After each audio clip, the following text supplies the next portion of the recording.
I have something serious to tell you.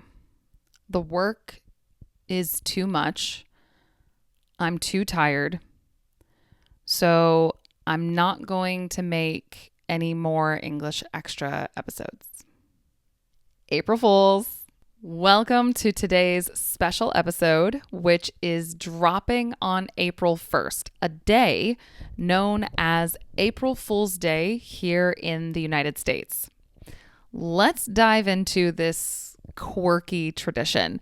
Quirky meaning unusual in an amusing way that might seem a bit weird if you're not familiar with it. So, what exactly is April Fool's Day?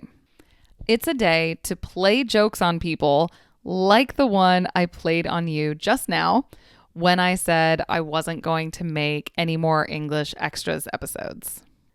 You might be wondering, how in the world did we come to have this tradition? Well, first things first, nobody really knows exactly where this tradition came from. There are some fun theories floating around, like one involving King Charles IX of France changing the day of the new year. But the mystery remains. It's technically on your calendar, but it's not a real holiday like Christmas or Easter. You'll still be going to work or school, but with one big difference. You've got to keep your guard up. To keep your guard up means to stay alert and be careful about potential tricks or dangers. And that is certainly necessary on a day like April Fool's Day. I'll explain why. On April Fool's Day, your friends, family, and or coworkers might try to trick you. One of the ways we say this in English is to pull a prank on someone. This means trying to make someone believe something that isn't true, usually just for a bit of fun. Pranks can be small and create very funny type of responses, or they can be more elaborate, meaning complicated and potentially not so funny for the victim. Now, I'll be honest with you. I'm not a big fan of pranks. Why? Because they can quickly turn into this never-ending cycle. One person tricks another, then they get tricked back, and suddenly everyone's just trying to one-up each other. To one-up someone is to do something slightly better than someone else, and that can create a cycle that never ends when it comes to pranks. And pranks can go wrong. Pranks can be difficult to do well. The goal is supposed to be a little harmless fun, but sometimes they can hurt people emotionally or even physically if it goes wrong.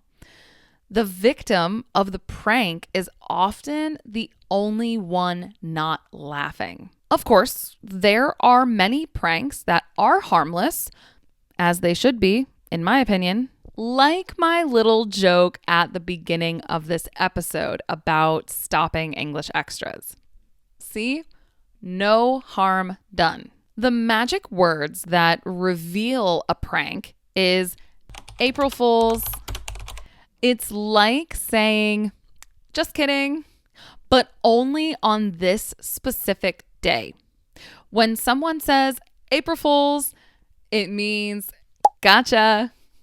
Gotcha is an informal way of saying, I got you, or also, I understand. So when you pull a prank, after you can say, gotcha, or April Fools, and that tells the other person that it was a prank.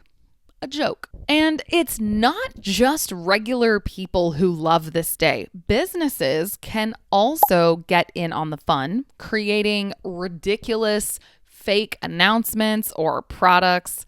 For example, in 2015, you could go to com.google and it was a mirror image of Google search results. Apparently, it created a somewhat nauseating effect. Also in 2015, Amazon changed its homepage to the same style it had in 1999, which is actually really cool in my opinion because it shows just how far our web style has come. Keep an eye out for any changes on April 1st. If something crazy happens, take it with a grain of salt. It might just be a prank, and you never know what someone is going to do. If you want to join in the fun, here are some totally harmless prank ideas. You can try giving someone a chocolate-covered strawberry that's actually a Brussels sprout covered in chocolate. Don't do this if the person is allergic to Brussels sprouts. You can try putting a tiny piece of tape over the sensor on someone's computer mouse, or you can try replacing the sugar with salt before someone has their morning coffee. Do any of these at your own risk. I do not accept any responsibility for any pranks you choose to pull on someone. Choose wisely, and remember, the best pranks are the ones where everyone, including the person being pranked, can laugh together. That's all I have for you on this particular subject, but if you'd like to learn more about other holidays in America, there are episodes about Christmas, New Year's, Valentine's Day, and St. Patrick's Day you can check out at your convenience. As always, thanks for being here. Until next time, bye.